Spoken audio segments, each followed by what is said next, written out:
One of our cannabis culture's biggest stars was in southern Alberta for the Cannabis HempFest event in October.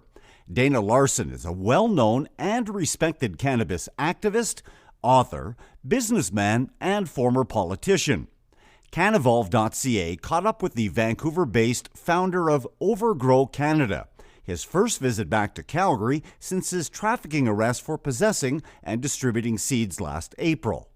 But the co-founder of the Vancouver Seed Bank is not backing down. The arrest seems to have motivated Dana even more. I'm going to do it again next spring. I'm going to be giving away hopefully 5 million seeds this year, or next year, starting in January 2017. And we're going to do another tour and go all across the country again, probably to more cities. And we'll see if I get arrested again in Calgary when we come back with the seeds, but we'll cross that bridge when we come to it. But yeah, things are good. Business is good. The MJ creams are doing well. We're in lots of stores, and I'm getting really positive feedback from a lot of people who find a benefit from them. So things are going good for me, but there's always a lot of challenges ahead too. Dana knows all about challenges. 7 months ago, the Overgrow tour had left Kelowna and was at its second stop at a Calgary hotel when he was charged with trafficking marijuana and possession for the purpose of trafficking. He actually wasn't caught with anything, but he took the rap after a volunteer he had asked to get more seeds was caught by police in the process. Dana chose to take responsibility and incurred the charges instead of the volunteer, and now he has a court date here in May of 2017. In spite of the legal inconvenience, he says his colleagues plan to distribute twice as many seeds next year. Well, overgrowcanada.com is the website for that, and right now you can't sign up, but you can sign up in a couple of weeks. By December, the site should be active, people to sign up and get registered, and then we'll start mailing out seeds in January. And I tell you, I learned a lot about how to do this properly last time. We had some challenges. I didn't expect it to blow up the way we did. We sent out over 13,000 letters, and I got a very small staff, but this time I'm expecting it to be double, and I'm looking forward to giving out hopefully 5 million seeds between January and April or May of next year.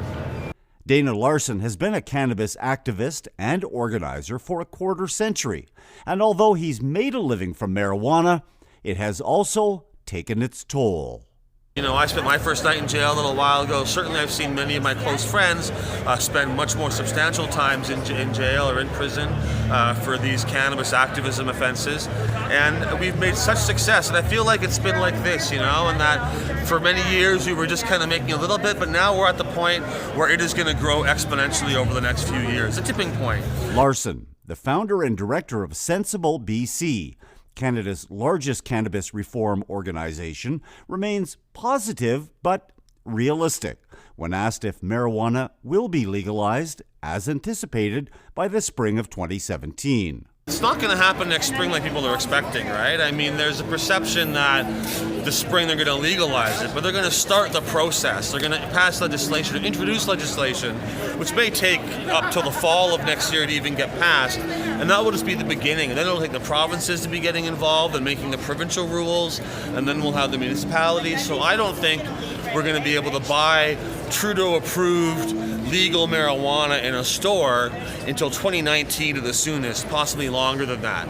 But at the same time, we're making it happen ourselves, and the longer they delay at the federal level, the more time we have to entrench dispensaries and to entrench our model of legalization. And so I think that by the time we get to 2019 and they've got something in place, we're going to have hundreds of dispensaries across the country that are licensed by their municipalities, that are part of their communities, and I think if they want to try to remove that at that point, it's going to be very difficult. So I predict chaos for the next few years, but a good kind of chaos where the cannabis movement continues to expand and grow as it's been doing. Growth also relates to success, as Dana the author can attest. Book sales were consistent, even selling out his Harry Potter parody midway through the second day of Calgary's Cannabis HempFest. Besides the J.K. Rowling satire, he has compiled an illustrated history of marijuana in Canada. Larsen has also written 2 other Weedster fairy tales, with his #1 seller being Green Buds and Hash. It's a full-on Dr. Seuss parody. Would you like green buds and hash? No, I would not, Mr. Stash. No one won't read you the whole thing, but it's got a nice medical marijuana twist to it and a nice little lesson, but it's also a lot of fun and pretty funny. So there's that one. And then the Pie-Eyed Piper is more of a Weedster fairy tale, kind of a retelling of the Pied Piper story, but with a nice marijuana twist to it. And the books that I don't have here to show you are Harry Pothead and the Marijuana Stone, which is a parody like these ones, but it's a full novel-length parody of the Harry Potter story. He goes to Hempward's School of Herbcraft and Weedery and learns how to become a weedster. And then the other book that I've got, which is not fiction, it's called Cannabis in Canada, The Illustrated History, and that one tells the story of cannabis for the last 400 years in Canada, from the first crop in 1606 up till modern times, and there's a lot in there that I don't think most Canadians know, how deeply intertwined the cannabis plant is with our national history. You can get all my books at greenbudsandhash.com, and if you want to check them out, that's where to go. Dana Larsen lives in Vancouver and has been a key organizer for the 420 celebration at Sunset Beach, the Global Marijuana March, and the Canada Day Art Gallery events. As someone who knows even the best planned event can go sideways, he had plenty of praise for the Calgary Cannabis HempFest. Oh, it's been great. This event has really surpassed my expectations quite a bit.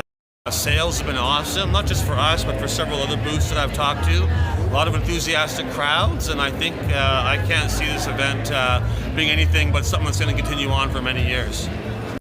If you'd like to know more about Dana Larsen's cannabis advocacy, you can go online to danalarsen.com. For Deb Harper, I'm Steve Brown in Calgary, and this is CanEvolve, the evolution of cannabis in Canada.